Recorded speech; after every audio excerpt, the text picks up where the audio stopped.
الشيطان الرجيم. بسم الله الرحمن الرحيم.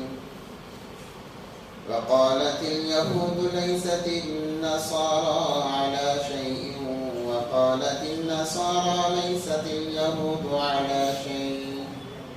على شيء وهم يتلون الكتاب كذلك قال الذين لا يعلمون مثل قولهم فالله يحكم بينهم يوم القيامة فيما كانوا فيه يختلفون.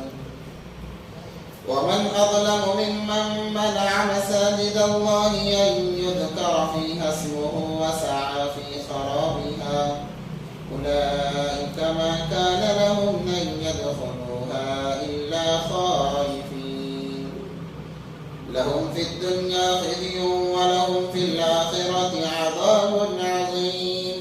ولله المشرق والمغرب فأينما تولوا فثم وجه الله إن الله واسع عليم.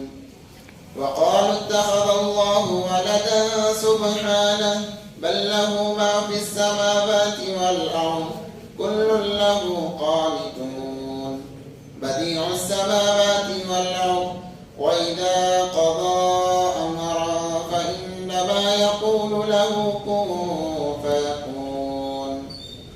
وقال الذين لا يعلمون لولا يكلمنا الله أو تأتينا آية كذلك قال الذين من قبلهم مثل قولهم تشابهت قلوبهم قد بينا الآيات لقوم يوقنون.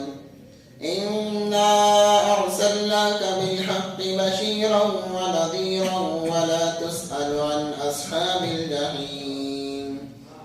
ولن ترضى عنك اليهود ولا النصارى حتى تتبع ملتهم قل إن هدى الله هو الهدى ولئن اتبعت أهواءهم بعد الذي جاءك من العلم ما لك من الله من ولي ولا نصير. الذين آتيناهم الكتاب يتلونه حق تلاوته أولئك يؤمنون به ومن يكفر به فأولئك هم الخاسرون. صدق الله العظيم.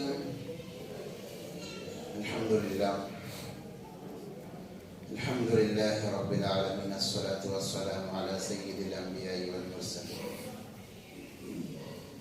جیسا کہ آپ حضرات نے گزشتہ ہفتہ سنا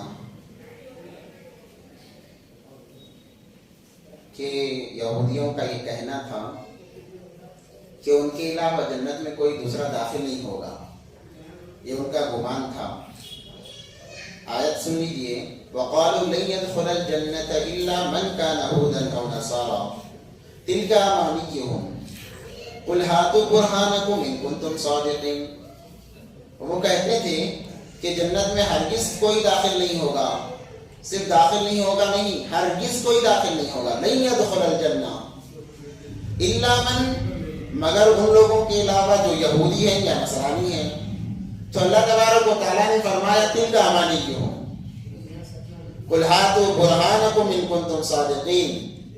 تو اللہ نے کہا اچھا ایسی بات ہے تو دلیل لاؤ. کیا دلیل ہے تمہارے پاس میں کہ تم ہی جنت میں داخل ہوگے، دوسرا کوئی انسان جنت میں نہیں جائے گا؟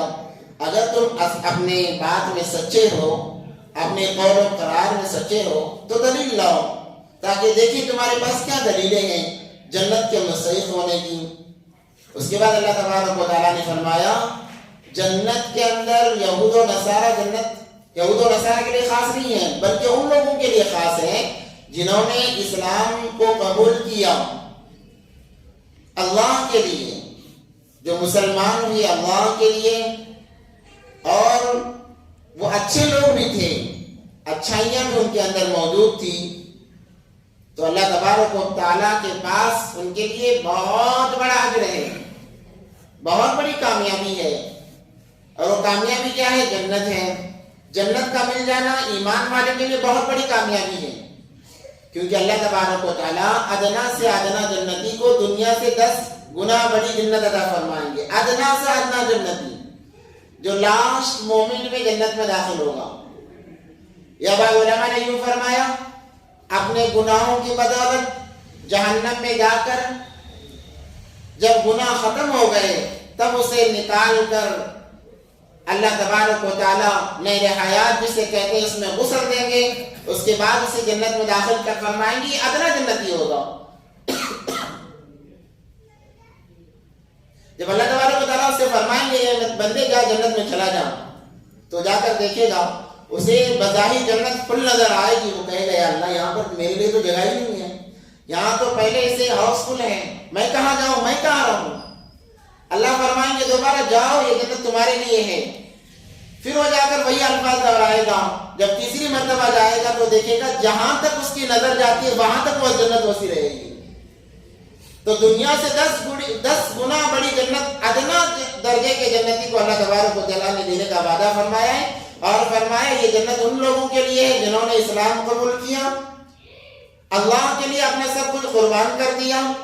اور اللہ نے فرمایا کہ ان کے لیے کوئی ڈر نہیں ہوگا, کوئی خوف نہیں ہوگا. اور جنت خوف کی جگہ ہی نہیں ہے. جنت کے اندر ہر وہ مزہ ہے جو انسان سوچتا ہے یا سوچ نہیں بھی سکتا ہے. ہر نعمت وہاں پر ملے گی, ہر نعمت وہاں پر ملے گی. بعض لوگوں نے کہا کہ یا اللہ کے نبی پاک صلی اللہ علیہ وسلم کیا جنت کے اندر اولاد بھی ہوگی؟ کیونکہ جب حوریں ملیں گی, بیویاں ملیں گی, ظاہر سی بات ہے کہ انسان کا دماغ جاتا ہے جب مرد اور عورت کی ملاقاتیں ہوتی ہے کچھ نتیجہ تو نکلنا چاہیے. کیا وہاں پر اولاد ہوگی؟ کہ اللہ تبارک و نبی پاک صلی اللہ علیہ وسلم نے فرمایا اللہ تمہاری ہر خواہش پوری فرمائیں گے. بعض علماء نے تشریح فرماتے ہوئے کہا اولاد ہوگی ایسے جیسے اولاد ہو ویسے بڑی بھی ہو جائے گی, وہاں پر تاخیر نہیں ہوگی. البتہ جنت ہر ایک نعمت کی جگہ ہے, اس کے اندر ہر چیز انسان جو چاہے گا وہ مل جائے گی. ایک صاحب نے کہا ایک لطیفے کے طور پر اچھا جب ہر چیز ملے گی مجھے تو بیڑی پینے کی عادت ہے, کیا مجھے بیڑی بھی ملے گی جنت کے اندر؟ تو کہا گیا کہ ہاں بیڑی تو ملے گی مگر آگ لانے کے لیے جہنم جانا پڑے گا. منظور ہے؟ کہا کہ تب تو نہیں چاہیے, عادت یہیں پہ رہ جائے گی, یہیں پہ چھوڑ کر جائیں گے. تو جنت ہر خواہش کو پورا کرنے کی جگہ ہے, اسی لیے تو اسے جزا کا مقام کہا گیا کہ بدلہ وہاں پر مل رہا ہے. اب آگے آ رہا ہے یہودی کہہ رہے ہیں کہ نصارہ کچھ نہیں, نصارہ کہہ رہے ہیں کہ یہودی کچھ نہیں. مطلب یہودیوں کا یہ کہنا ہے کہ ہم ہی دین حق پر ہیں, جو عیسائی ہیں وہ دین حق پر نہیں ہیں. اور عیسائی یہ کہہ رہے ہیں کہ ہم ہی دین حق پر ہیں, یہودی دین حق پر نہیں ہیں. اور دونوں میں ان کی لڑائیاں ہو رہی ہیں اور دونوں لڑ رہے ہیں. وہ ان کو کافر کہہ رہے ہیں, یہ ان کو کافر کہہ رہے ہیں. جیسے کہ آج کل ایک فضا چلی ہوئی ہے, ہوا چلی ہوئی ہے, ہر کوئی اپنے کو جنتی ہونے کا دعوے دار ہے کہ ہمارا فرقہ جنت میں جائے گا, ہمارا فرقہ جنت میں جائے گا. جتنے فرقے ہیں ہر کوئی فرقہ یہی دعویٰ کر رہا ہے کہ ہم جنت میں جائیں گے, ہمارے علاوہ کوئی جنت میں نہیں جائے گا. ہمارے فرقے میں شامل ہو جاؤ جنتی بن جاؤ, ہمارے فرقے میں شامل ہو جاؤ جنتی بن جاؤ. واحد ایک فرقہ ایسا ہے جو کہتا ہے فرقے میں شامل ہونے سے جنت نہیں ملتی بلکہ اعمال کرنے سے جنت ملتی ہے. اور الحمدللہ اہل سنت والجماعت کا توقع ہے جو کہتے ہیں کہ شامل ہونے سے جنت نہیں ملتی, اعمال سے ملے گی. قرآن کے احکام پر عمل ہونا ضروری ہے, سنت رسول اللہ صلی اللہ علیہ وسلم پر عمل ہونا ضروری ہے, شامل بھی ہونا پڑے گا, ان دونوں چیزوں کو سامنے میں رکھنا پڑے گا تب جنت نہیں ملے گی. ورنہ ہر فرقے کا یہی دعویٰ ہے فرقے میں شامل ہو جاؤ جنت حاصل کر لو.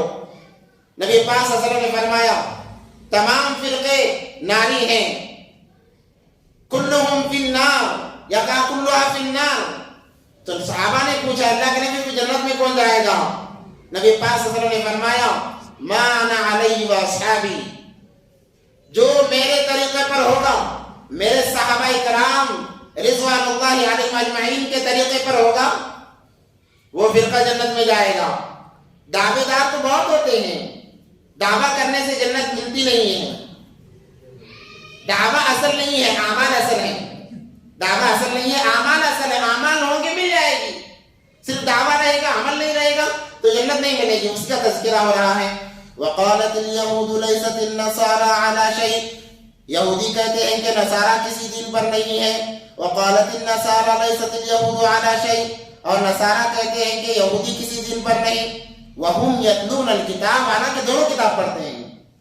یہودیوں کے پاس تورات، وہ تورات پڑھتے ہیں اور تورات کے اندر انجیل کا تذکرہ ہے. عیسائی انجیل پڑھتے ہیں، انجیل کے اندر تورات کا تذکرہ ہے. دونوں کتابیں پڑھتے ہیں. كذلك قال الذين لا يعلمون مثل قولهم. اسی طریقے سے کہتے ہیں، جانتے نہیں ہیں مگر کہہ رہے ہیں کہ وہ جہنمی ہیں ہم جنتی ہیں، وہ جہنمی ہم جنتی ہیں. اللہ کے دربار میں کامیابی کا مدار اعمال پر ہے، ایمان اور اعمال پر ہے. دونوں کتابوں کے اندر یہ وضاحت سے ہیں، دونوں کتابوں کے اندر. مگر پھر بھی اب سوال یہ پیدا ہوتا ہے کہ یہ دونوں آپس میں ایک دوسرے کو کافر کیوں کہہ رہے ہیں، یعنی جہنمی کیوں کہہ رہے ہیں. یہودیوں نے حضرت عزیر علیہ السلام کو خدا کا بیٹا بنا دیا. ہوا ہے کہ یہودیوں نے حضرت یحییٰ علیہ السلام کو قتل کر دیا. تو روم کے نصرانیوں نے بدلے کے لیے انتقام کے طور پر ان پر حملہ کیا، بیت المقدس کو اپنے قبضے میں لیا اور بیت المقدس کو گندا کیا، بلکہ وہاں پر خنزیر کو چھوڑ دیا، نجاست کو ڈال دیا بیت المقدس جیسے پاک جگہ پر. اور ان کا یہ ظلم تھا.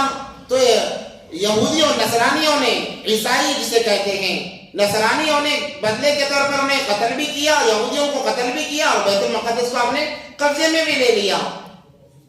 اب یہ کہتے ہیں کہ انہوں نے یحییٰ علیہ السلام کو قتل کیا ہے اس لیے وہ دین حق پر نہیں ہے، اس لیے وہ دین حق پر نہیں ہے. اس لیے کہتے ہیں کہ انہوں نے حضرت عزیر علیہ السلام کو جب یہودیوں کو دوبارہ قبضہ ملا، اس کے بعد حضرت عزیر علیہ السلام آئے، وہ آنے تک توریت تمام جل چکی تھی، تمام توریت کو جلا دیا گیا تھا نسخوں کو.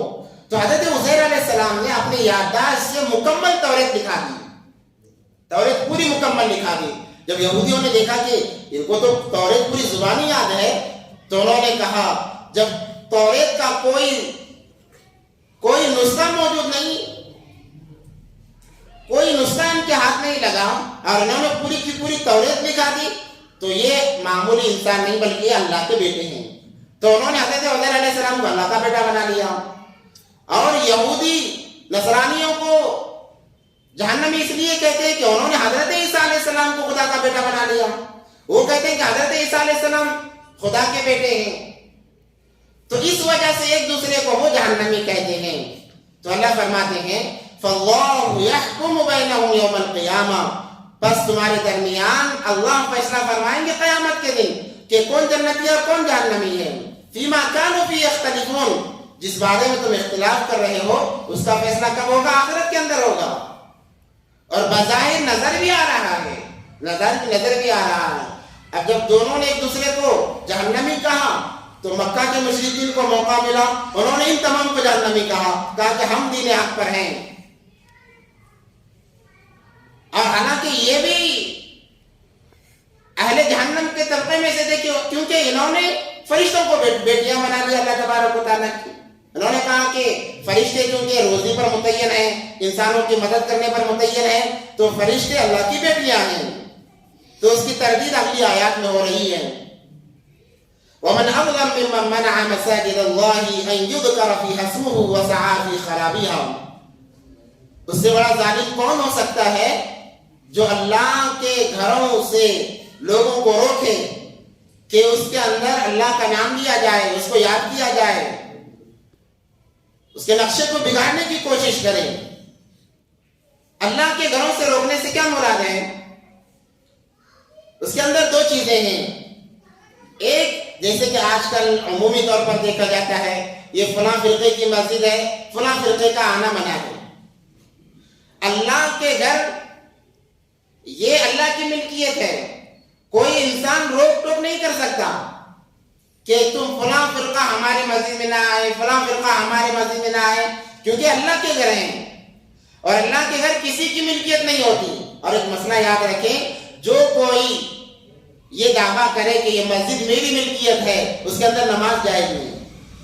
اگر کوئی دعویٰ کرتا ہے کہ میں نے میرے پیسوں سے مسجد بنائی ہے، یہ مسجد میری ہے، میں جو کہوں گا ویسا نظام چلنا چاہیے، تو ملکیت ثابت ہو گئی کہ تمہاری ملکیت ہے، تو پھر اس کے اندر نماز کہاں سے ہوگی؟ جماعت کی نماز اس کے اندر ہو نہیں سکتی۔ مساجد کو اسی لیے وقف کر دیا جاتا ہے لوگوں کے لیے کہ روک ٹوک نہیں، جو آ کر نماز پڑھنا چاہے پڑھ لے۔ ہاں، یہ بات کا لحاظ رکھا جائے گا کہ اختلاف نہ پیدا کریں، اور کسی کو روکنے کی اجازت نہیں ہے۔ مشرکوں نے، مکہ کے مشرکوں نے نبی پاک صلی اللہ علیہ وسلم کو مسجد حرام میں نماز پڑھنے سے روکا، تو مفسرین فرماتے ہیں کہ اس کے لیے، ان لوگوں کے لیے آیت نازل ہوئی، اور جب ہجرت کر کے مدینہ چلے گئے، حدیبیہ کے موقع پر جب وہ عمرہ کرنے کے لیے نبی پاک صلی اللہ علیہ وسلم آ رہے تھے، تب بھی روکا گیا۔ بعض فرماتے ہیں کہ اس وقت میں یہ آیت نازل ہوئی۔ یا پھر نصرانیوں کا قبضہ جب بیت المقدس پر ہوا، انہوں نے کسی یہودی کو اندر آنے کی اجازت نہیں دی، اور ان کے پاس تقریباً 100 سال کے عرصے تک نصرانیوں کے قبضے میں رہا بیت المقدس۔ جب نبی پاک صلی اللہ علیہ وسلم کا زمانہ آیا، دور آیا، حضرت عمر فاروق رضی اللہ تعالیٰ عنہ کے ذریعے سے بیت المقدس کو فتح کیا گیا۔ اس کے بعد میں چند سال پھر مسلمانوں کے قبضے میں نو تعمیر کیا گیا اس کو، بیت المقدس کو۔ پھر اس کے بعد میں جب جیسے جیسے حالات بدلے، دوبارہ وہ یہودیوں کے قبضے میں چلا گیا۔ اس کے بعد میں 6 ہجری کے اندر صلاح الدین ایوبی رحمۃ اللہ علیہ نے دوبارہ سے فتح کیا۔ جیسے کہ آج معاملہ ہے، آج ویسے ہی ہے، آج نماز سے روکا جا رہا ہے، تو روکنے کی کسی کو اجازت نہیں ہے۔ جو روکتے ہیں وہ فتنہ پرور ہیں، ان کے لیے اللہ کے دربار میں سخت پکڑ ہے۔ اس کے متعلق مفسرین کرام نے مساجد کے آداب بتائے۔ ایک ادب یہ بھی ہے کہ جب مساجد کے اندر نماز پڑھی جا رہی ہو، اس وقت میں زور سے تلاوت قرآن کی اجازت نہیں ہے، جہری ذکر کرنے کی اجازت نہیں ہے۔ یہ بھی ایک قسم سے مساجد نے روکنے میں شامل ہے کہ مساجد یہ اللہ کے گھر ہیں، ہر کوئی اس کے اندر عبادت، نماز پڑھنے کے لیے آتا ہے، اور نماز شور و غل نہیں ادا کی جاتی، نماز یکسوئی کے ساتھ میں بغیر شور شرابے کے ادا کی جاتی ہے۔ اور بعض یہ فرماتے ہیں کہ مساجد کے سامنے کسی طریقے کا شور اور شرابہ کرنا یہ بھی مساجد سے روکنے میں شامل ہے۔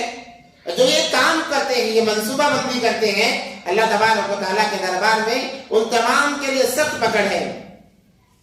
اولئک ما کان لهم ان يدخلوها الا خائفین۔ تو جو لوگ مساجد سے روکتے ہیں ان کا کام تو غلط ہے، اور جب وہ اس میں داخل ہوں تو ان کو چاہیے کہ وہ ڈر کر داخل ہوں۔ نبی پاک صلی اللہ علیہ وسلم کو بشارت دی جا رہی ہے کہ آپ گھبرائیں نہیں، آپ کو روکا جا رہا ہے، گھبرائیں نہیں۔ ایک وقت ایسا آئے گا کہ جب آپ کا غلبہ ہوگا، اس وقت میں جب یہ آئیں گے تو یہ خوف کے ساتھ میں آئیں گے، بلکہ ان کے دل کے اندر ڈر ہوگا، وہ ڈر بٹھانے والا میں ہوں۔ اب ایسے ہی ہوا جب فتح مکہ ہوا تو ہر مشرک ڈر رہا تھا کہ اب کیا کیا جائے۔ کہا نبی پاک صلی اللہ علیہ وسلم نے جو مسجد حرام میں جائے اس کے لیے امانت ہے، اس کے لیے اجازت ہے کہ اسے کوئی ظلم نہیں کیا جائے گا۔ اس کے باوجود بھی لوگ کترا رہے تھے کہیں ایسا نہ ہو کہ ہمیں اندر بلا کر مار دیا جائے۔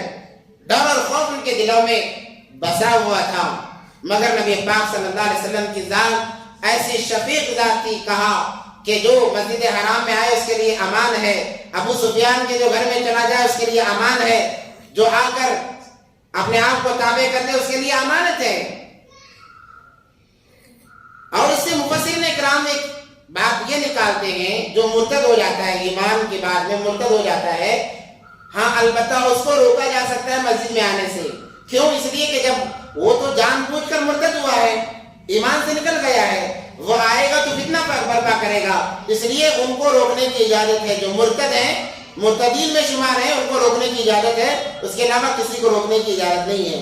لَهُمْ فِي الدُّنْيَا خِزْيٌ، ان کے لیے دنیا میں ذلت ہے، وَلَهُمْ فِي الْآخِرَةِ عَذَابٌ عَظِيمٌ، اور مرنے کے بعد تو بڑا دردناک عذاب ان لوگوں کے لیے جو مساجد سے روکنے کا کام کرتے ہیں۔ آج کل ایسا ہو رہا ہے، خصوصی اعتبار سے یہ چیزیں زیادہ تر مساجد کے ذمہ داروں میں پائی جاتی ہے. وہ یہ سمجھتے ہیں کہ ہم نے بہت سارا مال لگا دیا ہے یا ہمارے ماتحت میں یہ مسجد بنی ہوئی ہے اس لیے زیادہ حق ہمارا ہے. اگر ان سے کوئی اختلاف کرتا ہے تو کہتے ہیں کہیں دوسری جگہ جا کر نماز پڑھ لو. یہ بات بہت غلط ہے، بہت غلط ہے. وہ اپنے لیے دنیا میں ذلت، اور ایسا ہوا ہے جن لوگوں نے مساجد پر ملکیت کا اظہار کیا اور مالک بن کر وہ حاوی ہونا چاہے ہیں، اللہ تبارک و تعالیٰ نے انہیں دنیا میں ذلیل کیا ہے اور قیامت تک وہ ذلیل ہوتے رہیں گے. مرنے کے بعد تو ان کے لیے دردناک عذاب ہے ہی. اللہم احفظنا من وللہ المشرق والمغرب. مشرق اور مغرب تو بس اللہ تبارک و تعالیٰ کا ہی ہے. فَإِنَّمَا تُوَلُّوا فَثَمَّ وَجْهُ اللَّهِ. آپ جہاں بھی رہو، آپ جہاں بھی رہو، فَثَمَّ وَجْهُ اللَّهِ، اللہ آپ کے سامنے ہے، اللہ آپ کے سامنے ہے. ان اللہ واسع علیم. اللہ تبارک و تعالیٰ بڑی وسعت والے ہیں اور جاننے والے ہیں، بہترین جاننے والے ہیں. یہ معاملہ اس وقت میں آیا، یہودیوں پہ اشکال تھا کہ وہ مدینے کے یہودی کہا کرتے تھے کہ تم اور تمہارے نبی جب مکہ میں تھے تمہارا قبلہ مکہ المکرمہ تھا، اور جب تم مدینے آ گئے تو تم نے قبلہ بیت المقدس کو بنا لیا. 16 یا 17 مہینے بیت المقدس قبلہ رہا ہے. جب تک یہ قبلہ بیت المقدس کی طرف رک کر کے نماز پڑھتے رہے وہ خوش رہے، کیونکہ وہ اپنا قبلہ بیت المقدس کو سمجھتے تھے یہودی. اور نصارہ عیسائی جو ہیں اپنا قبلہ بیت الحم جہاں پر حضرت عیسیٰ علیہ السلام کی پیدائش ہوئی وہ اپنا قبلہ اس کو مانتے تھے. تو یہودی مطمئن تھے کہ چلو ہمارے خاندان میں آخری نبی نہیں آئے تو کیا ہوا، ان کا قبلہ تو ہمارا ہے، ان کا قبلہ تو ہمارا. بڑے اطمینان سے تھے، بڑے خوش تھے. مگر جیسے ہی انہوں نے اللہ کے حکم سے قبلے کو بدل لیا، مکہ المکرمہ کی طرف قبلہ کر لیا، تو ان کے دلوں میں بغض آ گیا، عداوت آ گئی کہ ایک تو ہمارے خاندان میں سے نبی نہیں ہے، دوسرا انہوں نے ہمارے قبلے کو بھی چھوڑ دیا. حالانکہ جتنے بھی نبی آئے ہیں تمام انبیاء کا قبلہ بیت المقدس تھا. اگر تم نبوت کا دعویٰ کرتے ہو، تم سچے نبی ہو، تو تمہارا قبلہ بھی بیت المقدس ہونا چاہیے. تم نے قبلہ کیوں بدل لیا؟ اب یہ اعتراض کرنے لگے. تو اللہ تبارک و تعالیٰ نے فرمایا مشرق و مغرب اللہ تبارک و تعالیٰ کی ہے، اور کوئی چیز معزز نہیں جب تک اللہ اعزاز نہ دے. پہلے کعبۃ اللہ کی طرف رخ کیا جاتا تھا، اللہ کا حکم تھا، وہ مقدس تھا. اس کے بعد میں بیت المقدس ہوا تو وہ احترام کے اعتبار سے وہ مقدس بن گیا.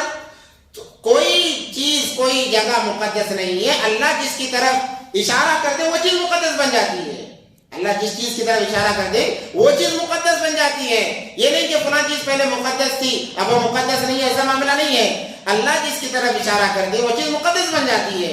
تو اللہ تبارک و تعالیٰ نے فرمایا آپ گھبرائیں نہیں، آپ فکر نہ کریں کہ آپ جس طرف رخ کرو گے اس طرف اللہ تبارک و تعالیٰ رہیں گے اور اللہ تبارک و تعالیٰ کو پاؤ گے. یہ ایک معاملہ یوں بھی ہوا، معرف القرآن کے اندر لکھا ہوا ہے، اسی کے ساتھ ساتھ تفسیر مظہری کے اندر یہ باتیں لکھی ہوئی ہے کہ نبی پاک صلی اللہ علیہ وسلم سفر سے آ رہے تھے تو نفل نماز پڑھ رہے تھے اونٹ پر. جب نیت باندھی تو قبلے کی طرف تھے. اونٹ تو ادھر ادھر گھومتا ہوا جاتا ہے. جب نماز چل رہی تھی تو اونٹ راستے کے حساب سے پلٹنے لگا. تو لوگوں نے کہا آپ کا تو قبلہ بدل گیا، قبلہ تو بدل گیا، نماز کیسے ہوئی؟ تو نبی پاک صلی اللہ علیہ وسلم نے فرمایا وَلِلَّهِ الْمَشْرِقُ وَالْمَغْرِبُ، مشرق اور مغرب تمام کے تمام اللہ تبارک و تعالیٰ کی.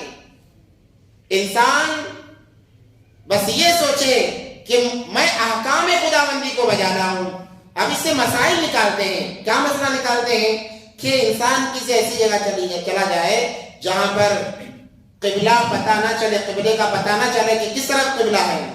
تو فقہاء فرماتے ہیں کہ تحری کی جائے گی. تحری سے کیا مراد؟ سوچا جائے گا کہ سورج نکلتا کہاں سے، غروب کہاں سے ہوتا ہے.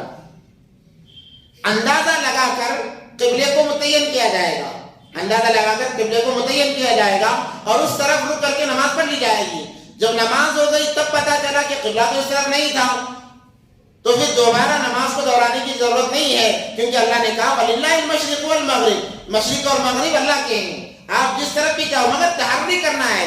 اس کا مطلب یہ نہیں کہ مجھے پتا نہیں کہ چلو جس طرف جاؤ رک کر لو، ایسا معاملہ نہیں ہے. تحری کریں، پتا چل جائے تو ٹھیک ہے، اگر پتا نہیں ہے تو جس کی طرف آپ کا رجحان زیادہ ہو رہا ہے، کس طرف میرا قبلہ ہوگا، آپ اس طرف نماز پڑھ لو، آپ کی نماز ہو جائے گی.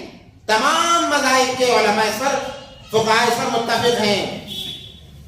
اور نوافل کے لیے آپ نے نیت باندھ لی، کسی سفر میں ہے، جہاز میں ہے، ٹرین میں ہے، ہوائی جہاز میں ہے، وہ چاہے اپنا رخ بدل لے، کچھ بھی ہو جائے، کوئی معاملہ نہیں ہے، کوئی معاملہ نہیں ہے.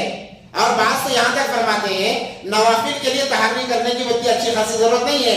آپ ہوائی جہاز میں سفر کر رہے ہیں، بظاہر انسان جیسے بیٹھتا ہے اندازاً محسوس کر لیتا ہے کہ طرف قبلہ ہوگا، نماز پڑھ سکتا ہے. ہاں، فرائض کے لیے تحری کر لیں، اس کے بعد اگر قبلہ الگ بھی ہوگا تو کوئی مسئلہ نہیں، آپ کی نماز ہو جائے گی. ان اللہ واسع علیم، اللہ تبارک و تعالیٰ بڑے وسیع. اسی لیے ہمارے شریعت کے اندر وسعت دی گئی ہے.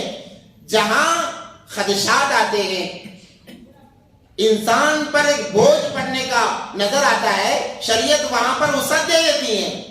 اب پانی استعمال نہیں کر سکتا، بیماری ہے استعمال نہیں کر سکتا، شریعت نے وسعت دے دی، کہا کہ تیمم کر لو. ساری زندگی بھی اگر خدا نہ کرے کسی انسان کو ایسی بیماری لگ جائے کہ وہ ساری زندگی پانی کو ہاتھ نہیں لگا سکتا، نبی پاک صلی اللہ علیہ وسلم نے فرمایا ساری زندگی تیمم کر کے نماز پڑھتا رہے گا، کوئی معاملہ نہیں ہے، کوئی عیب بھی نہیں ہے اس کے اندر. یہاں تک کہ اگر وہ جنوبی ہو جائے، بیوی سے ملاقات بھی اس نے کر لیا ہو، تب بھی غسل کے لیے تیمم کر لے، کوئی حرج کی بات نہیں ہے. شریعت تو اتنی وسعت دیتی ہے. اس لیے فرمایا ان اللہ واسع علیم، اللہ تبارک و تعالیٰ کی ذات بڑی وسیع ہے اور جاننے والی ہے. اور ان کا وقالوا اتخذ اللہ ولدا سبحانہ، یہودی کہا کرتے تھے، جیسے میں نے شروع میں بتایا، وہ اللہ کے لیے بیٹا مانتے تھے. کس کو؟ حضرت عزیر علیہ السلام کو، کہ انہوں نے تورات لکھا دی ہے. کوئی معمولی بات نہیں ہے. جب کوئی نسخہ نہ ہو، کوئی علامت نہ ہو، آنے کے بعد میں نبوت کا دعویٰ کرنا اور تورات کو زبانی لکھا دینا، یہ بہت بڑی بات تھی. تو انہوں نے کہا یہ تو اللہ کے بیٹے ہیں، اللہ کا بیٹا ہی ایسا کر سکتا ہے. تو انہوں نے اللہ کو بیٹا بنا لیا، ان کو بیٹا بنا لیا. اور نصرانیوں نے، عیسائیوں نے حضرت عیسیٰ علیہ السلام کو اللہ کا بیٹا بنا لیا. کیوں؟ ان کے معجزات کو دیکھ کر، ایک تو بغیر باپ کے پیدا ہوئے ہیں، یہ کیسے ممکن ہو سکتا ہے؟ کوئی بغیر باپ کے جب پیدا ہو نہیں سکتا تو یہ کیسے پیدا ہو گئے؟ تو گویا یہ اللہ کے بیٹے ہیں. اور مشرکوں نے فرشتوں کو اللہ کی بیٹیاں بنا لیا، کہا کہ وہ روزی پہنچاتے ہیں، بارش برساتے ہیں، تو وہ اللہ کی بیٹیاں ہو گئی. تو اللہ فرماتے ہیں سبحانہ، اللہ کی ذات ان تمام چیزوں سے پاک ہے. سورہ اخلاص کے اندر بڑی تفصیل سے وضاحت ہے، اسی لیے سورہ اخلاص کی فضیلت بہت زیادہ ہے. جو انسان سورہ اخلاص کی کثرت کرتا ہے، اللہ تبارک و تعالیٰ کبھی اسے منافقوں میں شمار نہیں کرتے، اور جب بھی اس کا خاتمہ ہوگا، خاتمہ بالخیر ہوگا سورہ اخلاص کی پابندی سے. اور اللہ تبارک و تعالیٰ انبیاء کے پڑوس میں سے جگہ عطا فرمائیں گے، کیونکہ بہترین انداز میں توحید کو بیان کیا گیا ہے. نبی پاک صلی اللہ علیہ وسلم کسی کے سامنے اگر توحید بیان کرنا ہوتا، سورہ اخلاص سناتے، قل هو اللہ احد اللہ الصمد لم یلد ولم یولد ولم یکن لہ کفوا احد.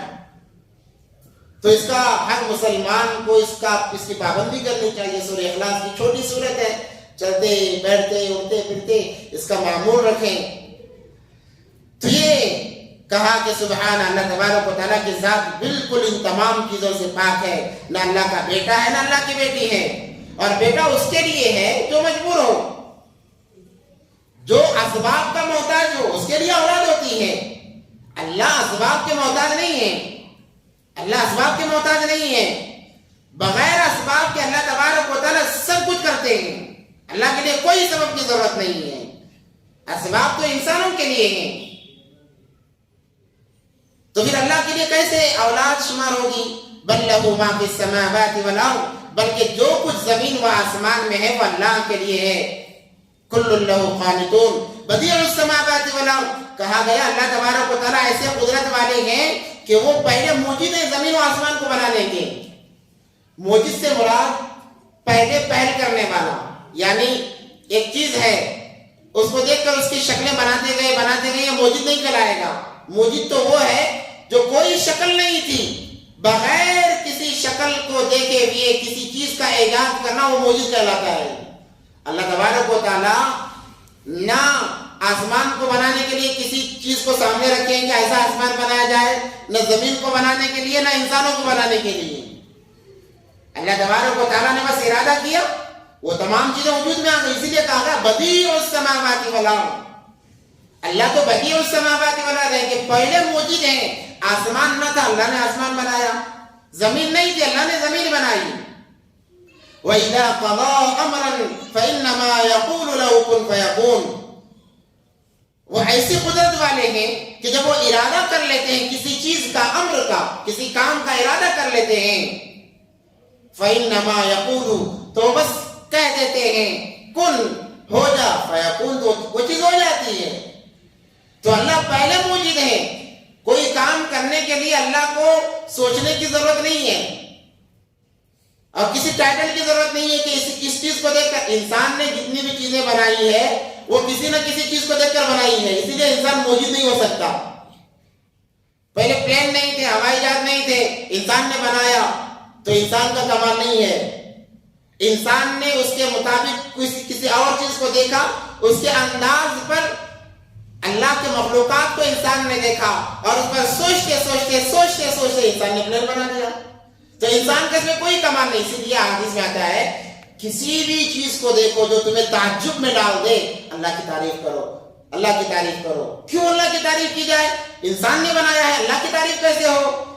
کہ اگر اللہ کوئی ایسی شکل نہ لاتے جس کو دیکھ کر انسان ان چیزوں کا ایجاد کر سکتا تھا، وہ چیز بن نہیں سکتی تھی۔ تو اس کے پیچھے کام کرنے والی ذات اللہ کی ہے، تو اسی لیے سب سے پہلے اللہ کی تعریف کی جائے گی، انسان کی تعریف نہیں کی جائے گی۔ یا پھر دوسری وجہ یہ ہے کہ اللہ نے انسان کو بنایا ہے، تبھی تو جا کر انسان نے ہوائی جہاز بنایا، تمام چیزیں بنائی ہے۔ اگر اللہ انسان کو نہ بناتے تو یہ چیزیں کہاں سے آتی؟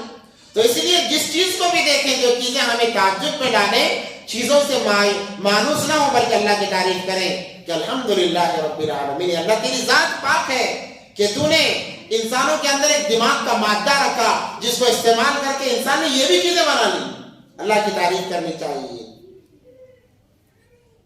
تو اللہ تبارک و تعالیٰ کے لیے جو بھی چیز بنانے کا ارادہ اللہ کرتے ہیں، کہتے ہیں کن فیکون، تو چیزیں ہو جاتی ہیں۔ ہاں، انسان کے لیے کہا اللہ تبارک و تعالیٰ نے میں نے انسان کو اپنے ہاتھ سے بنایا ہے۔ اب سوال یہ پیدا ہوتا ہے جب اللہ کن فیکون کے مالک ہیں تو پھر انسان کو ہاتھ سے بنانے کی کیا ضرورت تھی؟ انسان کو ہاتھ سے بنانے کی کیا ضرورت ہے؟ اللہ ارادہ کر لیتے تو انسان بھی بن جاتا، کیا مشکل تھا اللہ کے لیے؟ اور اللہ فرماتے ہیں اللہ اپنی محبت کو بتانا چاہ رہے ہیں۔ اللہ کسے بتانا چاہ رہے ہیں؟ اللہ اپنے محبت کو بتانا چاہ رہے ہیں کہ انسان میں تجھ سے اتنی محبت کرتا ہوں کہ جب یہ بنانے کا میں نے ارادہ کیا تو میں نے کن نہیں کہا، بلکہ اپنے ہاتھوں سے یہ بنایا ہے، میں نے یہ اپنے ہاتھوں سے بنایا۔ اب اندازہ لگائیے کہ اللہ انسانوں سے کتنی محبت فرماتے ہیں۔ ایک حدیث قدسی ہے، مشکات شریف کے اندر یہ حدیث ہے، بہقی کے اندر بھی ملتی ہے۔ اللہ تبارک و تعالیٰ فرماتے ہیں لو ان عبیدی اطعمونی لاسقیتم المطر باللیل واطلعت الشمس بالنہار ولم اسمعهم صوت الرعد او كما قال علیہ الصلوۃ والسلام۔ اللہ تبارک و تعالیٰ فرماتے ہیں اے نبی جی، آپ کہہ دیجیے اپنے امتیوں سے کہ اگر انسان میری عبادت کرنے لگے جیسے عبادت کرنے کا حق ہے، اور میری اطاعت کرنے لگے جیسے اطاعت کرنے کا حق ہے، تو میں بارش کو صرف رات میں برساؤں گا۔ غور کریں اس حدیث پر، اللہ فرماتے ہیں میں بارش کو صرف رات میں برساؤں گا اور دن میں نہیں برساؤں گا، اس لیے کہ لوگوں کو تکلیف نہ ہو۔ جب بارش دن میں ہوگی لوگوں کو کام کاج پہ جانے میں تکلیف ہوگی، باہر نکلنے میں تکلیف ہوگی، اپنی ضروریات کو پورا کرنے میں انسانوں کو تکلیف ہوگی، تو اللہ فرماتے ہیں لاسقیتم المطر باللیل، کہ میں بارش کو صرف رات میں برساؤں گا اور دن میں ہلکا سورج نکالوں گا جو زیادہ گرمی بھی نہ پہنچائے اور نہ سر کی طرف مائل ہو، درمیانی مقدار میں سورج کو نکالوں گا دن میں، اور تیسری بات اور بھی عجیب ہے، وَلَمْ أُسْمِعْهُمْ بِصَوْتِ الرَّعْدِ، یہاں تک کہ فرماتے اللہ تبارک و تعالیٰ میں انسانوں کو بجلی کی کڑک کی آواز تک نہیں سناؤں گا تاکہ وہ ڈر نہ جائیں، بلکہ میں بجلی کی کڑکڑاہٹ کو بند کر دوں گا، کیونکہ جب بجلی کڑکتی ہے انسان کے دل میں ایک ڈر سا پیدا ہو جاتا ہے، خوف سا پیدا ہو جاتا ہے، کہیں بجلی مجھ پر نہ گر جائے، کہیں بجلی ہمیں نقصان نہ پہنچا دے. تو اللہ فرماتے ہیں وَلَمْ أُسْمِعْهُمْ بِصَوْتِ الرَّعْدِ کہ میں بجلی کی کڑکڑاہٹ کو بھی بند کر دوں گا. اب اندازہ لگاؤ اللہ تبارک و تعالیٰ انسانوں سے کتنی محبت فرماتے ہیں. اسی لیے جب انسان کو بنانے کا معاملہ آیا اللہ نے انسان کو اپنے ہاتھ سے بنایا ہے. لَقَدْ خَلَقْنَا الْإِنسَانَ فِي أَحْسَنِ تَقْوِيمٍ. اگر مخلوقات میں سب سے حسین سب سے خوبصورت اگر کسی کو اللہ نے بنایا تو انسان کو بنایا ہے. انسان سے خوبصورت کوئی ہے ہی نہیں. اللہ نے قرآن میں اس کا تذکرہ فرمایا لَقَدْ خَلَقْنَا الْإِنسَانَ فِي أَحْسَنِ تَقْوِيمٍ. وَقَالَ الَّذِينَ لَا يَعْلَمُونَ لَوْلَا يُكَلِّمُنَا اللَّهُ أَوْ تَأْتِينَا آيَةٌ. لوگ کہنے لگے جو جانتے نہیں اللہ ہم سے بات کیوں نہیں کرتے، یا ہمارے پاس کوئی اور نشانیاں لے کر آئے تاکہ ہم بھی دیکھیں. جیسے بنی اسرائیل نے کہا تھا حضرت موسیٰ علیہ السلام سے کہ اللہ ہم سے بات کرے ڈائریکٹلی، تم سے کیا بات کر رہے ہیں اللہ تبارک و تعالیٰ. جب اللہ کو اپنا دین اللہ کا دین برحق ہے اپنے دین کی وضاحت کرنی ہے تو اللہ تم سے کیوں بات کر رہا ہے، ہم سے بات کرے، ہم بھی تو بات کریں گے اللہ سے تاکہ ہمیں یقین ہو جائے کہ واقعی اللہ ہے. یا ہمارے لیے کوئی نشانیاں، تو مشرکین بھی یہ کہنے لگے مکہ کہ اللہ ہم سے بات کرے، ہمارے لیے کوئی نشانیاں. کیا نشانیاں؟ کہ پہاڑوں سے سونا نکال دیا جائے یا گلیوں سے نہروں کو بہا دیا جائے. ایسے نشانیاں اگر ہمارے لیے آئیں گی تو ہم بھی مان لیں گے. كَذَلِكَ قَالَ الَّذِينَ مِن قَبْلِكُمْ. اسی طریقے سے تم سے پہلے لوگوں نے کہا تھا مثل قول، جیسے تم کہہ رہے ہو. تو اللہ تبارک و تعالیٰ نے ان کے لیے کیا عذاب رکھا اس کی طرف اشارہ کیا جائے. تَشَابَهَتْ قُلُوبُهُمْ. اللہ ان کے دل میں ویسے ہی کر رہے ہیں کہ انہوں نے جب ان تمام چیزوں کو دیکھنے کے باوجود بھی انکار کیا. اللہ نے فرمایا كُونُوا قِرَدَةً خَاسِئِينَ کہ دھتکارے ہوئے بندر بن جاؤ. نوجوان جتنے تھے تمام کے تمام بندر بن گئے، بچے تمام کے تمام بندر بن گئے، بوڑھے جو تھے وہ خنزیر بن گئے. تو اللہ اشارہ کر رہے ہیں کہ تم بھی ایسے ہی چاہتے ہو کہ تمہارے ساتھ میں بھی یہی معاملہ ہو. قد بينا الآيات لقوم يوقنون. اللہ تبارک و تعالیٰ نشانیاں لاتے ہیں جو یقین رکھتے ہیں، ایمان رکھتے ہیں. انا ارسلناک بالحق، اے نبی یقیناً ہم نے آپ کو حق کے ساتھ بھیجا ہے. بشیرا و نذیرا، خوشخبری دینے والا ڈرانے والا بنا کر بھیجا ہے. ولا تسأل عن اصحاب الجحیم، آپ سے جہنم کے بارے میں سوال نہیں کیا جائے گا. آپ فکر نہ کریں، آپ اپنے آپ کو ہلاکت میں نہ ڈالیں ان لوگوں کے لیے جو ایمان نہیں قبول کرتے. نبی پاک صلی اللہ علیہ وسلم کا مزاج یہ تھا کہ نبی پاک صلی اللہ علیہ وسلم یہ چاہتے کہ ہر کوئی جہنم سے بچ جائے، اسی لیے تکالیف آئی، برداشت کیا، پھر بھی دعوت دے رہے ہیں. تو اللہ تبارک و تعالیٰ فرما رہے ہیں وَلَا تُسْأَلُوا عَنْ أَصْحَابِ الْجَحِيمِ، جہنم والوں کے بارے میں آپ سے سوال نہیں کیا جائے گا کہ یہ جہنم میں کیوں جا رہے ہیں. آپ بے فکر رہیے، آپ کو تو ہم نے خوشخبری دینے والا ڈرانے والا بنا کر بھیجا ہے. بشیر و نذیرا، بشیر کہتے ہیں خوشخبری دینے والے کو، نذیر کہتے ہیں ڈرانے والے کو. اللہ کے لیے ڈرانے والا، اللہ کے لیے خوشخبری دینے والا، اللہ کی طرف سے خوشخبری دینے والا. اسی لیے جب مومن مرتا ہے عمومی اعتبار سے ہم یہ سنتے ہیں کہ منکر نکیر آتے ہیں سوال و جواب کے لیے، اور آ کر سوال و جواب کرتے ہیں. علماء فرماتے ہیں، بعض علماء فرماتے ہیں کہ جب نیک انسان مرتا ہے، مومن بندہ مرتا ہے، ایمان کی حالت میں مرتا ہے، تو اس سے سوال و جواب کے لیے بشیر آتے ہیں. یہ فرشتوں کے نام ہیں، خوشخبری دیتے ہوئے آتے ہیں. اور جو نافرمان ہوتا ہے، نافرمان مرتا ہے، منکر نکیر کے ساتھ میں نذیر بھی آتے ہیں تاکہ اور سے زیادہ ڈرایا جائے. تو اللہ تبارک و تعالیٰ نے فرمایا فکر نہ کیجیے، آپ نے اپنا کام پورا کر دیا ہے اور ہم نے آپ کو حق کے ساتھ بھیجا ہے. آپ سے ان لوگوں کے بارے میں سوال نہیں کیا جائے گا جو جہنم والے ہیں. اب اس کے بعد سے یہ تذکرہ ہو رہا ہے یہودیوں کے متعلق تذکرہ ہو رہا ہے. اللہ فرما رہے وَلَن تَرْضَىٰ انکل یہود ولن نصارا حتی تتبع ملتہم، کہ ہرگز، لن کہتے ہیں ہرگز، ولن ترضا انکل یہود، کہ یہود ہرگز تم سے راضی نہیں ہوں گے، ولن نصارا، اور نہ نصارا تم سے راضی ہوں گے، حتی تتبع ملتہم، یہاں تک کہ تم ان کے دین کی اتباع نہ کرنے لگ جاؤ۔ جب قبلے کی تبدیلی کا عمل پیش میں آیا، بیت المقدس کی طرف سے مسجد حرام کی طرف جب قبلہ ہوا تو یہود و نصارہ ناراض ہو گئے، یہودی ناراض ہو گئے کہ ہمارے قبلے کو چھوڑ دیا، انبیاء کے قبلے کو چھوڑ دیا۔ اور نبی پاک صلی اللہ علیہ وسلم کا مزاج تھا کہ نبی پاک صلی اللہ علیہ وسلم کسی کو ناراض نہیں کرنا چاہتے تھے۔ جب ان کی ناراضگی دیکھی تو ایک فکر نبی پاک صلی اللہ علیہ وسلم کو لاحق ہوئی، تو اللہ فرما رہے ہیں آپ فکر نہ کیجئے، یہود و نصارہ آپ سے راضی نہیں ہوں گے یہاں تک کہ آپ ان کے دین کی اتباع نہ کرنے لگ جائیں۔ وہ تو یہی چاہتے ہیں کہ آپ بھی ان کے دین کی اتباع کرنے لگ جائیں۔ اور یہ آیت ہمارے لیے بھی خصوصی ہے۔ ہم یہ آج ہمارے درمیان میں ایک مزاج بنا ہوا ہے، ہم کہتے ہیں کہ بھئی سب کو ساتھ میں لے کر چلنا ہے۔ مراد کیا ہے؟ سب کو ساتھ میں لے کر چلنا سے مراد کیا ہے کہ ان کے تہواروں پر جاؤ، انہیں مبارکباد دو، ان کے خوشیوں میں شامل ہو جاؤ، ان کے ساتھ اٹھنا بیٹھنا کرو، ان کے ہر چیز میں ساتھ دو۔ تو اس کی وجہ سے یہ سمجھتے ہیں کہ یہ ہم سے راضی رہیں گے، حالانکہ ان کے مزاج میں ایمان والوں کے لیے رضامندی نہیں ہے۔ آپ اگر اپنا جگر بھی نکال کے دیں گے تب بھی وہ راضی نہیں ہوں گے۔ ان کا مقصد کیا ہے؟ ان کا مقصد یہی ہے کہ آپ بھی ان کے دین کی پیروی کرنے لگ جاؤ، ان کے مذہب کی پیروی کرنے لگ جاؤ۔ وہ ہمارے عیدوں پر اگر آ کر ہمیں مبارکبادی دے رہے ہیں، ان کا منشا یہی ہوتا ہے کہ یہ ہم سے راضی رہیں اور ہمارے تہواروں پر ہمیں مبارکباد دیں۔ پیچھے مقصد ہوتا ہے، تبھی تو آ کر وہ ہمیں مبارکبادی دے رہے ہیں۔ اور اگر مبارکبادی دے رہے ہیں اس لیے دے رہے ہیں کہ ہمارا دن تو حق ہے، ہمیں کچھ ہو جانا چاہیے، وہ دے رہے ہیں یہ سوچ کر اگر ہم بھی جائیں گے تو گویا کہ ہم بھی ان کے دین پر راضی ہیں، ہم بھی ان کے دین پر راضی ہیں۔ اور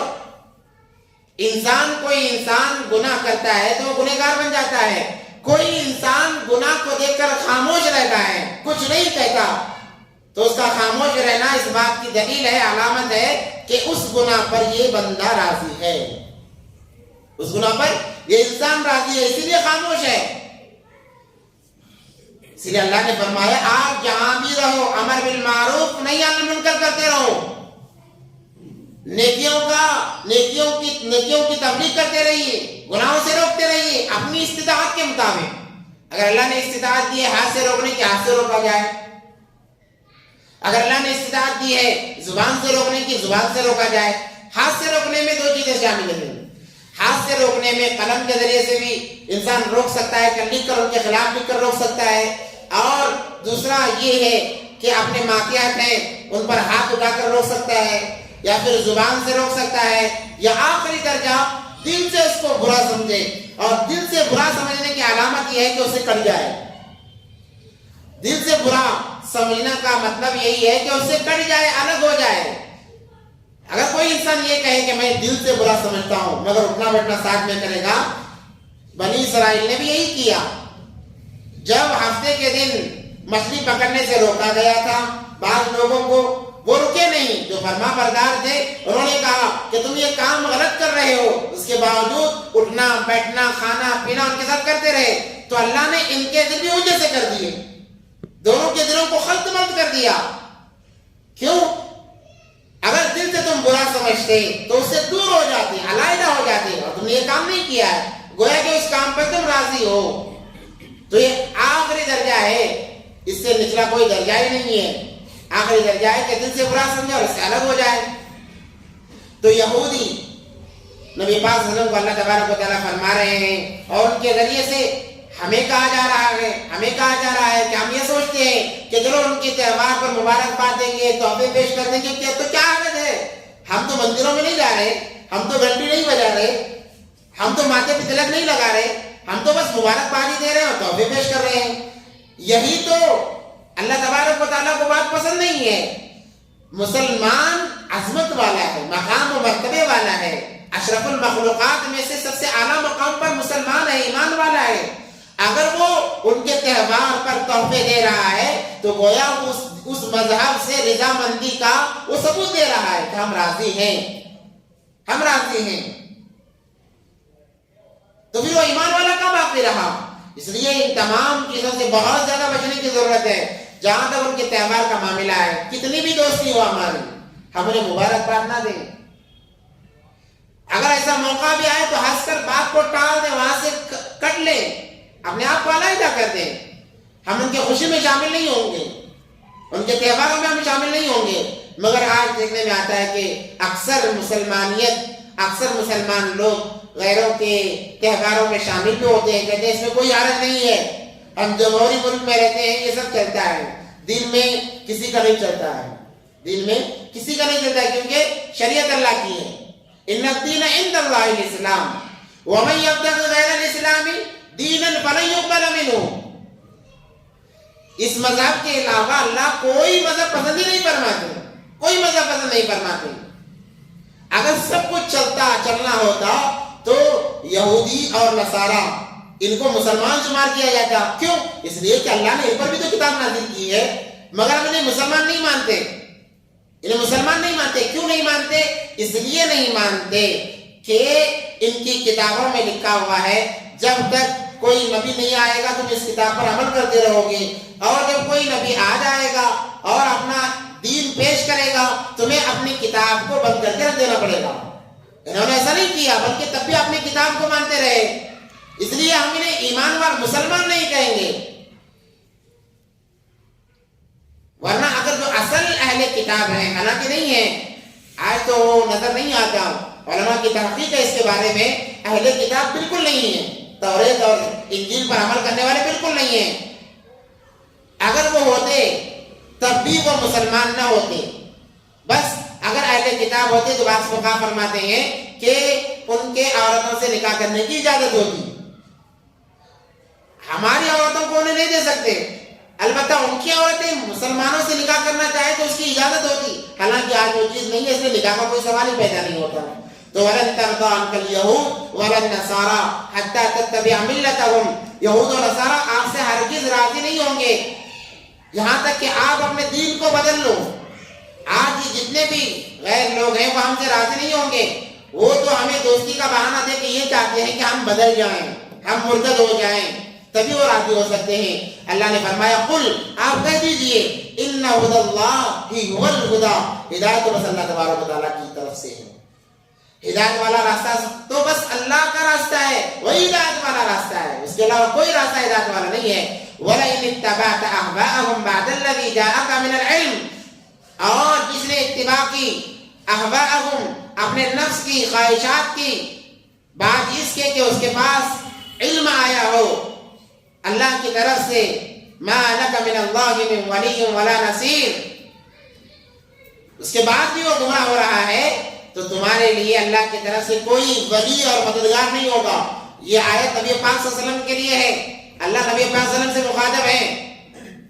حضرت مولانا تقی عثمانی صاحب دامت برکاتہ العالیہ اپنی کتاب میں لکھتے ہیں کہ یہ آیت نبی پاک صلی اللہ علیہ وسلم کے لیے ہے کہ اللہ اپنے حبیب سے فرما رہے ہیں اے نبی پاک صلی اللہ علیہ وسلم، اس کے باوجود بھی اگر ان کی اتباع کی جاتی ہے، حالانکہ نبی گناہوں سے پاک ہیں، گناہوں سے بالکل پاک ہیں، اس میں کوئی شک کی گنجائش ہی نہیں ہے، مگر پھر بھی ڈرایا جا رہا ہے. اگر آپ ان کی اتباع کرتے ہیں کتاب کے آ جانے کے بعد، ہدایت کے آ جانے کے بعد، علم کے آ جانے کے بعد، تو آپ کے لیے یعنی نجات کے لیے کوئی آپ کا اللہ کی طرف سے مددگار نہیں ہوگا، کوئی اللہ کی طرف سے مددگار نہیں ہوگا، ولی نہیں ہوگا. اور اس کے لیے عموماً تمام کے لیے ہے کہ انسان اسی لیے جو مرتد ہوتا ہے اسلامی حکومت میں قتل کی اجازت ہے. اب مسئلہ ہے کہ کیوں قتل کی اجازت ہے؟ کیونکہ اس نے حق بات کو دیکھتے ہوئے، حق بات کو سمجھتے ہوئے اس نے پھر بھی اس حق بات کا انکار کیا ہے. کافر کو قتل کی اجازت ابھی نہیں ہے، مگر جو مرتد ہو جائے 3 دن اس کی مہلت ہوگی، یا قاضی کی طرف سے جتنی مہلت ملتی ہے مہلت ہوگی، اس کے بعد میں اس کا قتل کرنا حلال ہو جائے گا اگر اسلامی حکومت ہو. اسلام میں اگر حکومت ہوگی مرتد کو قتل کرنا جائز ہو جاتا ہے. کیوں؟ اس لیے کہ دین حق کو سمجھنے کے بعد وہ مرتد بنا ہوا ہے. دین حق کو جانتا ہے کہ یہ دین برحق ہے، اس کے باوجود بھی اس دین کو چھوڑ رہا ہے. آج عمومیت سے ہمارے اندر وہ لوگ پائے جاتے ہیں جنہیں معلوم ہے کہ یہ دین اسلام برحق ہے، اللہ کی کتاب برحق ہے، احادیث برحق ہے، اس کے باوجود بھی غیروں کے طریقوں کو پسند کرتے ہیں، اس میں شامل ہو جاتے ہیں. اللہ سے ڈرنے کی ضرورت ہے. تو اللہ ڈانٹ رہے ہیں جو ایسا کرتا ہے اللہ کی طرف سے کوئی ان کا مددگار نہیں ہوگا اور کوئی ان کا دوست نہیں ہوگا. الذین آتیناہم الکتاب، جن لوگوں کو اللہ تبارک و تعالیٰ نے کتاب عطا کی، یتلونہ حق تلاوتی، اور اس کی تلاوت کرتے ہیں جیسے تلاوت کرنے کا حق ہے. اولئک یؤمنون بہ، بس وہی لوگ ایمان والے ہیں جو اللہ کے دین پر چل رہا ہے، نبی پاک صلی اللہ علیہ وسلم کے طریقوں کو مضبوطی سے پکڑے ہوئے ہیں، بس یہی ایمان والے ہیں. اولئک یؤمنون بہ ومن یکفر بہ، اور جو اس کے علاوہ ان چیزوں کا انکار کر دے، کفر کرے مطلب انکار کرے، فاولئک هم الخاسرون، یہ بہت خسارے والے ہیں. یہی لوگ خسارے والے ہیں جو انکار کرنے والے ہیں. ہمارے لوگ پاس کہہ دیتے ہیں کہ بھئی قرآن کے اندر ایسا ہے، کہتے ہیں کہ میں نہیں مانتا. حدیث کے اندر ایسا ہے، کہتے ہیں کہ میں نہیں مانتا. تمہارے ماننے نہ ماننے سے احکام بدلتے نہیں ہیں. کسی کے ماننے یا نہ ماننے سے شریعت کے احکام نہیں بدلتے، مگر تمہارے ایمان پر ایک بڑی ضرب پڑے گی جو تمہیں ہلاک و برباد کر دے گی. وَمَن يَكْفُرْ بِهِ فَأُولَئِكَ هُمُ الْخَاسِرُونَ، یہی لوگ خسارے والے ہیں، گمراہی کو لینے والے ہیں. یا بنی اسرائیل اذکروا نعمتی التی، اس کے بعد میں بنی اسرائیل کا تذکرہ ہو رہا ہے 2 آیتوں کے اندر. اے بنی اسرائیل، ان نعمتوں کو یاد کرو جو میں نے تم پر کی ہیں. وانی فضلتکم علی العالمین، اور تمہیں تو فضیلت دی تمام عالمین پر. اللہ تبارک و تعالیٰ بنی اسرائیل سے مخاطب فرما رہے ہیں ان نعمتوں کو یاد کرو جو میں نے تم پر کی ہیں، اور میں نے وانی فضلتکم، میں نے تمہیں فضیلت دی ہے کن پر؟ علی العالمین، تمام عالمین پر. اس لیے کہ کئی لاکھ انبیاء بنی اسرائیل میں آئے ہیں، تو وہ فضیلت کے اعتبار سے بڑے ہو گئے. بعض علماء یوں فرماتے ہیں یا بنی اسرائیل کی جگہ یا بنی اسماعیل اذکروا نعمتی التی، حالانکہ آیت ایسا نہیں ہے، یہ اقوال ہیں. پھر آپ یوں نہ سمجھے کہ یہ آیت ہے یا پھر ہم تعریف کر رہے ہیں. کہ بنی اسماعیل یاد کرو، اہل عرب سے مخاطب ہو کر فرماتے ہیں. کیونکہ علماء جب قرآن کا ترجمہ کرتے ہیں یا اس کی تفسیر کرتے ہیں تو کبھی کبھی وجد میں آ جاتے ہیں. وجد میں آ جا کر جو سامنے مخاطب ہوتا ہے اس کو ڈانٹنے کے لیے کہتے ہیں. جیسے یا بنی اسرائیل آیا، یا بنی اسماعیل، تم تو بنی اسماعیل ہو، تم میں سے نبی آخر زمان آئے ہیں. یاد کرو تم پر جو نعمتیں بھی ہیں. کیا نعمت ہے؟ اللہ نے تم میں سے آخری نبی بنایا ہے. یہ کوئی معمولی نعمت ہے؟ اللہ نے تم میں سے آخری نبی بنایا ہے. وَأَنِّي فَضَّلْتُكُمْ عَلَى الْعَالَمِينَ، اور تمہاری فضیلت تمام عالمین پر واقع تھی. اس لیے تمام لوگوں کے لیے یہ حکم ہے کہ عرب کو برا نہ کہا جائے، کیونکہ نبی آخر زمان صلی اللہ علیہ وسلم عرب سے ہیں. عرب کو برا کہنے کی اجازت نہیں ہے. اگر وہ تمہارے ساتھ دوہرا معاملہ کریں تم نرمی اختیار کر لو. اہل عرب کے لیے تو یہ مقام تھا، مگر آج افسوس کہ وہی اہل عرب جن کے لیے اتنی فضیلتیں تھیں ایسے دین سے کوڑے ہوتے چلے جا رہے ہیں. اللہم احفظنا من، جب اللہ کسی کو محروم کرنا چاہتے ہیں تو اللہ تبارک و تعالی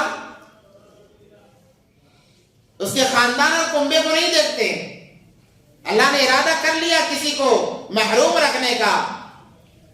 نوح علیہ السلام کے بیٹے کو بھی اللہ محروم رکھ سکتے ہیں، حالانکہ نبی ہے، تمام دنیا کو ہدایت پہنچا رہے ہیں، مگر خود ان کا بیٹا گمراہ ہے، گمراہی میں مبتلا ہے.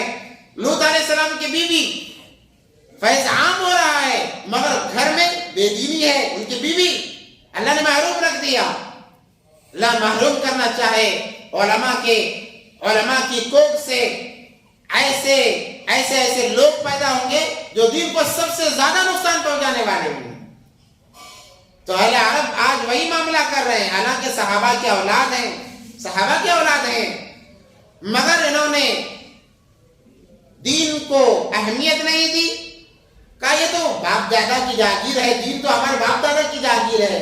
انہوں نے دین کو باپ دادا کی جاگیر سمجھا، احترام نکال دیا. جب انسان کے دل سے دین کا احترام نکل جاتا ہے، اللہ اسے ایمانیت سے نکال دیتے ہیں. آج وہ یہودیوں کے طور طریقے اپنا رہے ہیں.